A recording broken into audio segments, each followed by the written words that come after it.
It was just another ordinary afternoon at a high-end boutique in Manhattan. Crystal chandeliers sparkled, and the scent of expensive perfume lingered in the air. Rich people browsed through $1,000 bags like it was just another Tuesday.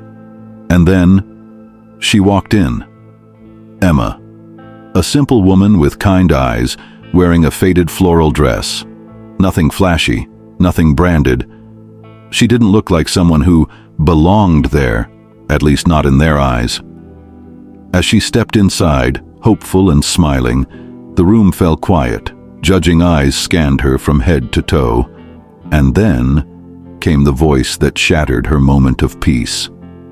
"This isn't a thrift store," one of the saleswomen whispered not so quietly to her co-worker.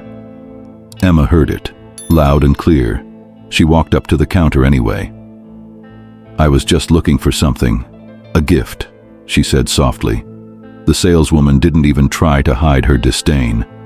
"You can't afford anything here. Don't waste our time. Please leave." Emma stood there, still, calm. But her eyes, they held something. Not anger, not sadness, strength. She turned around quietly, walked out, head held high. But what happened just 1 hour later left the entire boutique in shock. And no one saw it coming. Her name was Emma Walker.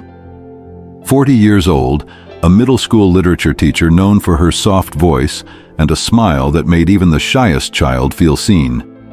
She lived a quiet life just outside the city in a cozy house filled with books, laughter, and fresh flowers from her backyard garden.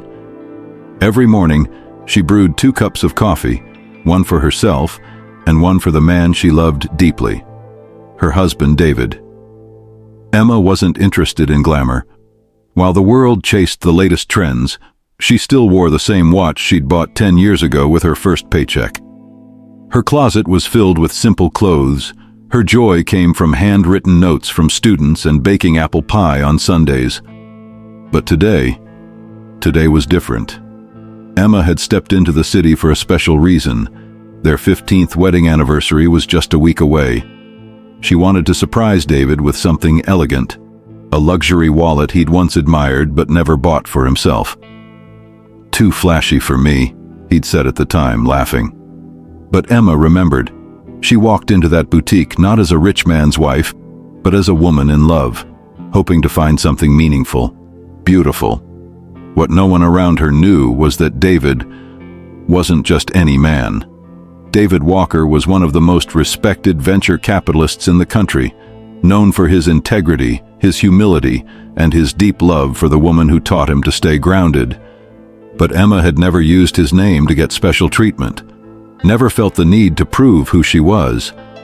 And so, when the saleswoman sneered at her and dismissed her presence, Emma didn't protest. She didn't shout or reveal who she was. She just walked out, with dignity. Little did anyone know. Emma's quiet confidence hid a secret that would soon turn every judgmental head in that boutique. Emma had never been in places like this often, but today she walked in with a purpose, with love in her heart. The boutique was quiet, polished, and painfully perfect. Everything from the floor tiles to the staff's polished smiles screamed, "You don't belong here unless you look the part." As Emma browsed the shelves gently, running her fingers over a classic black leather wallet, a man emerged from behind the counter, tall, suited, and smug. Mr. Bennett, the boutique manager. Some called him the gatekeeper. He believed luxury was a right only the elite could afford, and everyone else simply didn't deserve the experience. He looked at Emma like she was a wrinkle in his perfect showroom. "Can I help you?" he asked, his tone sharp, less like a question, more like a warning. Emma, with her gentle voice, replied, "Yes, I'm looking for a gift, something special for my husband." Mr. Bennett's eyebrow lifted, barely hiding his disbelief. "Ma'am, we cater to a certain clientele. Perhaps a different store would be more suitable for you." Emma paused. Calmly, she met his eyes. "I know what I'm looking for. I'd like to see that wallet behind you." But Bennett wasn't interested in listening. "With all due respect," he interrupted, raising his hand to silence her.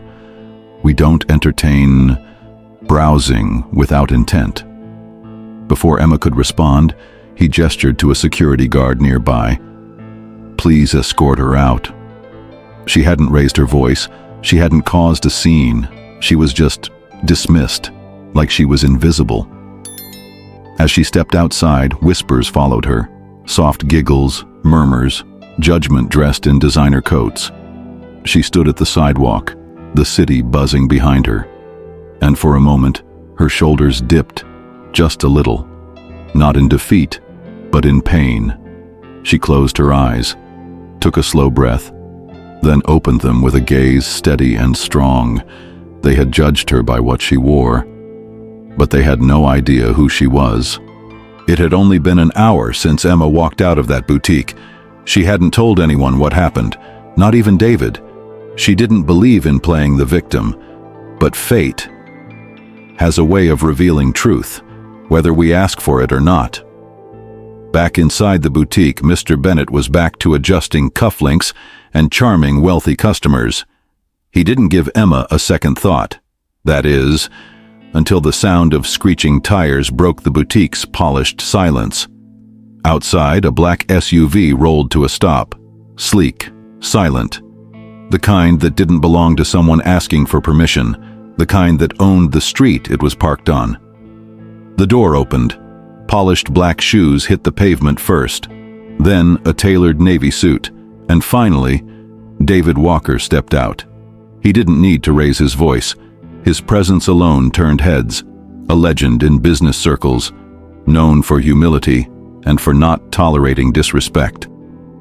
Mr. Bennett's smile faltered as David entered the boutique, scanning the room with cool, deliberate precision. His eyes landed on Bennett. "Are you the manager here?" Bennett straightened his spine, tried to recover the charm. "Yes, sir. How may I help?" David cut him off. Calm, icy, unapologetic. "An hour ago, you threw out a woman wearing a floral dress, said she didn't belong." Bennett blinked, now visibly uncomfortable. "I may have spoken to a customer, yes, but that was my wife." David's voice dropped, sharp as a blade, quiet as thunder. "The woman who co-founded the education trust we fund across the state. The woman you just insulted for not dressing in Dior." A silence fell, cold, humiliating, beautiful. Customers in the boutique froze, eyes wide. Bennett's face drained of color. "She came here to buy me a gift. You sent her away like she was nothing." David didn't need to yell. The truth hit harder in stillness. Outside, Emma stood watching, calm as always. David turned toward the door and walked to her, his expression softening the moment he saw her. No grand gesture, no dramatic speech, just his hand reaching for hers. She smiled gently, that same warmth she gave to her students, and slipped her fingers into his. They turned away from the store, hand in hand, and as they walked toward the SUV, the world behind them watched in stunned silence, some in guilt, some in awe, because in a city obsessed with appearances, they had just witnessed something rare. Real love, real dignity, and a lesson they'd never forget. Word spread faster than wildfire. By evening, whispers were already circulating among staff and shoppers across the city's luxury district. "Did you hear what happened at Lancaster Boutique today? The woman they threw out, she's married to David Walker. She didn't even ask for an apology, she asked for change." The next morning, the boutique's doors remained shut, not for restocking, not for renovations, but for something no luxury brand had ever done before. A full-day empathy inclusion workshop, led by none other than Emma Walker. She hadn't come back with vengeance. She didn't demand anyone be fired. She didn't raise her voice or seek social media justice. When David offered to buy out the boutique entirely, Emma simply smiled and said, "I don't want to own the store. I want to change what it stands for." Inside the same boutique where she'd once been humiliated, Emma now stood tall, no makeup, same soft smile, wearing that same floral dress. She spoke to the staff, not with anger, but with compassion. "You judged me by my clothes, but people are not their price tags. They are their stories, their hearts. I came here to give love. I still am." Even Mr. Bennett, now seated in the front row, listened quietly. His once proud posture softened. At the end of her talk, he approached her, not as a manager, but as a humbled man. "I'm sorry," he said quietly. "I was wrong." Emma nodded. "Then let's make sure it doesn't happen again." And so it didn't. Within weeks, Lancaster Boutique became known not just for its designer brands, but for its humanity. Staff were retrained. A new company policy was born. Respect is always in fashion, and every new hire watched Emma's video on day one. Customers who had once whispered and stared now smiled at every kind soul who walked through the door, no matter how they looked. And Emma? She went back to her life, the garden, the books, the students, and David. But something in her had changed too, because even the quietest voice, when grounded in grace, can echo louder than any shout. And the world? It remembered the day a woman walked in wearing humility and walked out wrapped in respect. In a world that often measures worth by what we wear, what we drive, or how loudly we speak, it's easy to forget the power of quiet grace. Emma never raised her voice. She didn't need to. Her kindness, her strength, and her refusal to let bitterness take root. That was her luxury. That was her statement piece, because true dignity doesn't need designer labels, and love, real love, doesn't walk in with noise. It arrives in silence, stands tall, and holds your hand when no one else does. We've all seen it. People judged before they've even said a word, dismissed because they didn't look the part.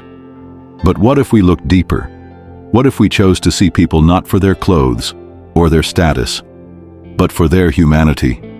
In a world quick to judge, kindness is the real luxury.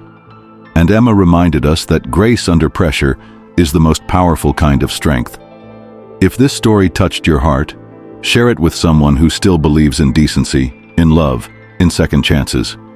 Let them feel this too. Tell us in the comments, where are you watching from? What part of the story stayed with you? As the screen begins to fade, we see Emma and David once again, side by side, no glamour, no fanfare, just two people who chose love over pride and change over revenge. They smile, not for the camera, for each other. And remember, never judge a book by its cover, because sometimes the simplest souls carry the greatest stories. We live in a world where appearances speak louder than words, where people are often judged not by their hearts, but by their clothes, by the price tag they wear, not the story they carry. But every now and then, a story reminds us that true worth is not something you can see. It's something you feel. Emma never demanded attention. She walked with quiet dignity, spoke with kindness, and carried strength the world often overlooks. She didn't need to shout to be heard. She didn't seek revenge to find justice.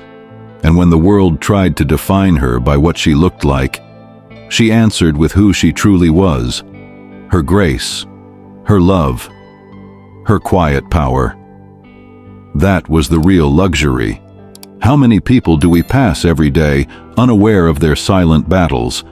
How many Emmas go unseen, unheard, unvalued? Let this story be a gentle reminder that kindness never goes out of style, that humility can stand taller than pride, and that the strongest people don't always walk the loudest paths. If this story moved you, share it. Let it travel further than this screen. Let it reach someone who's been made to feel small, someone who needs to be reminded that they matter. Tell us in the comments, where are you watching from? And more importantly, have you ever been judged before being understood?